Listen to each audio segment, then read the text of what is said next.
Hi YouTube, this is Amy at Chick Creative, and I have a new camera set up, so I hope it's a little bit easier to see what I am doing. And so today I'm going to be working with some stencils in my Dyan Reaveley visual journal. This is an art journal. It's the 9x12, and I've been really happy with the multimedia paper in here. In fact, let me just show you. What I really like about this paper is that it can take a lot of moisture. So I'll just show you. I'm on roughly page 10 or so. This is a previous page that I had done a tutorial on. That's the Dreams Come True page, and then this next page is still a background, and it was gessoed and then texturized. I used the heat tool on it several times, and I used some homemade glimmer mist on this, and I sprayed a ton of glimmer mist and then would dab off with a baby wipe, go back and spray more. I sprayed just plain old water on it to get different effects and getting kind of a mottled effect, and I will tell you that this paper held up really, really well. It's barely warped at all. I mean, at the edges, I think it's like a teensy bit kind of curling up a little bit, but I think that's more from the stiffness of the gesso than it is from the water. So I just love the weight of this paper, and I'm definitely going to be getting more from the Dyan Reaveley line. So today, what I want to show you is, this is a background, and this was really simple. I just laid down a thin layer of gesso, and what I normally use for gesso, I've shown it before, is just this, try and get it in frame here, the Liquitex Basics acrylic gesso, and I'm almost out of this. It's a 16-ounce bottle, it's white, it's smooth and creamy, fairly thick, and the other one I like is the Martha Stewart Crafts Gesso. She also calls it a primer. This one is roughly the same consistency as the Liquitex. What I like about this one is there is more of a grittiness to it, and you can really feel it when you're working with your tools, like your carving tools, and when you're painting it onto the page, you can definitely feel kind of a texture and grit to it, and I really like that feeling. I just started a spending freeze with some of the women on YouTube, which means that I'm not going to be buying any new craft or art products for 2 months. And so what I did right before I went on that freeze is I got myself a humongous tub of gesso, because I knew that, I mean, this is just an essential to have. I used a 50% off coupon at Michael's. This is their Artist Loft brand. I started to use it last night. So far, it's very sorry about that, that's my phone. I need to put it on silent. So far, it's very similar to the Liquitex to me in quality and consistency and everything. This tub, which is 64 ounces or a half gallon,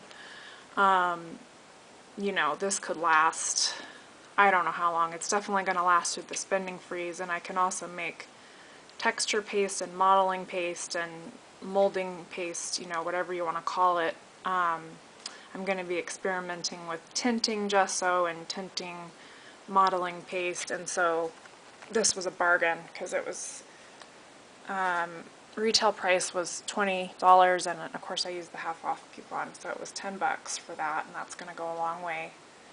So what I did here, I had showed you the previous page where I had spray misted and blotted off with the baby wipes, and I had just done a thin coat of gesso on this page and then went over with the baby wipes. So that's how you're seeing this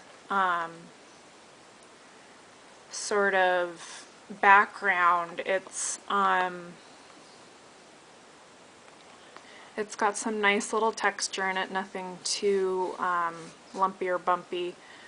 And, you know, I just wanted to have a background ready. I didn't have a vision in mind when I did this last night. But what I did do was I took some of the Faber-Castell gelatos and I used these two colors. This is a coral color, this is a mint green. They came in a set. This is metallic mint, and this is metallic melon. And while the gesso was still wet, I did wave effects with both of these colors, and then I sort of blotted it away and just let it dry overnight. And today I thought I would do something that I've been wanting to try for quite a while because I've seen so many other YouTubers doing this. I wanted to start working with some stencils and gesso. And so these are some of my homemade stencils. I believe this is before I had my craft tool that burns. It's the Walnut Hollow Creative Hobby Tool, I believe it's called. And it will burn through acetate. It does wood burning and things like that. I think this is before, I think I made these several months ago, which is before I had that tool. The tool makes it a lot easier to make sturdier stencils. These are all made out of manila folder paper, and so they've held up pretty well. I mean, once you get paint on them, and as you can see, they have quite a bit of paint on them, and they're stiff. I've used them a lot with my jelly plate.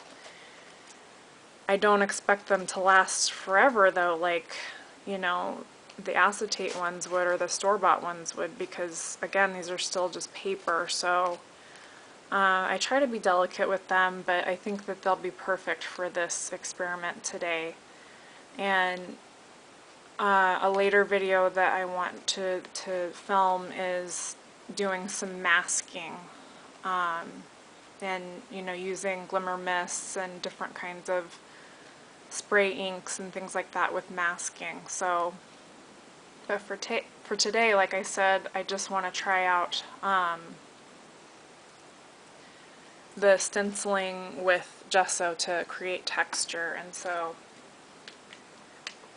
like I said, this is the first time for me doing this, so, you know, I'm not an expert at it. What I do want to do though is just have a little bit of gesso off to the side here. I'm just using the top of a mason jar, a lid that's got some acrylic paint that will probably never come off of it. It's pretty much, it's lavender and blue forever. Okay, so I just got, you know, maybe a tablespoonful of gesso right there. Pardon my doggy. That's Kona. She gets excited whenever she hears any other dogs in the neighborhood, and we live near a golf course too, so there's always a lot of activity around here. Okay, so I'm just going to use, this is the Tulip foam pouncer. It's a little one, and I like that for these ones that have a little bit more detail. And I'm just going to be pouncing the gesso in there. And then I like to push these down because they always hold just like a sponge would, you know, like your kitchen sponge. It's going to hold liquid and paint and things like that, so you can get a little extra out of it. When you think you're done, there's still like a little bit more. And I'm not using any tape or, you know, anything like that. to hold down the stencil. I'm just gonna wing it, and I don't have any of the oh, what is that called? The tape, the real like low tack tape, where you can, the repositioning tape. Kona, Kona, Kona. Oh yeah, she's gonna get going because there's dogs out there and they're going crazy out there. So here's another stencil. Kona, no thank you. No. No. Okay. So here's another one, and you know, I just freehanded these. This is sort of a heart pattern and sort of a spade shape. I don't know if it was a phase, but I was really getting into Alice in Wonderland. I've always liked Alice in Wonderland, but I had done a shadow box with Alice in Wonderland as the theme, and I was getting really into just all the shapes and colors and whatnot that story has. Okay, so hopefully I'm not getting too much underneath these stencils and it's pretty much staying in the lines. I figure this is just an experiment, and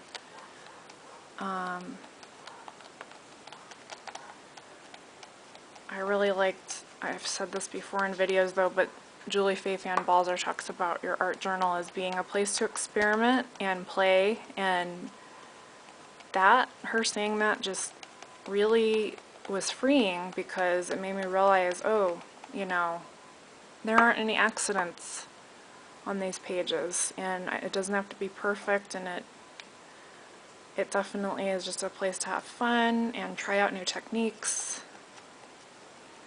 Okay, so, and I'm just going to leave the stencils on while the gesso is drying a bit. I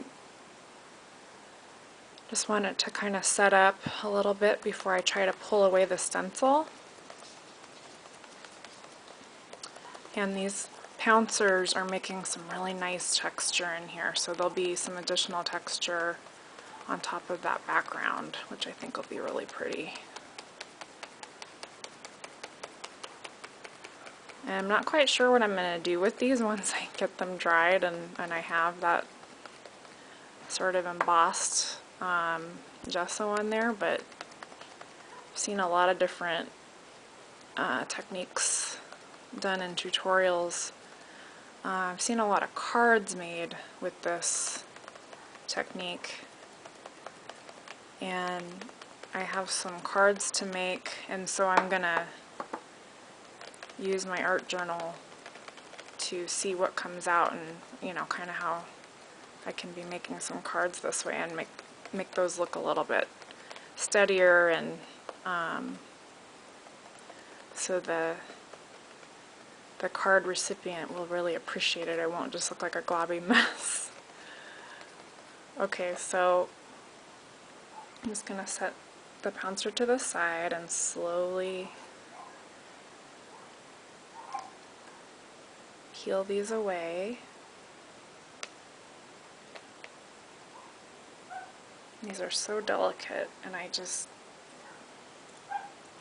not like I couldn't remake them, but these are very special to me because this is like from when I first started to art journal, and I never get tired of flowers. This rose stencil, I just never seem to get tired of roses and flowers. I just use them over and over and over. So as you can see, the stencils created a nice, you can't really see as much of the texture. I'll try zooming in a little bit here, if it'll let me.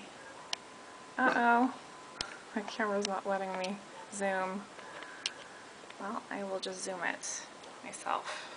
Okay, so you can see some of the texture that the gesso leaves, and I'm sure that it can be different depending on what kind of tool you use. Like, had I used one of the scraping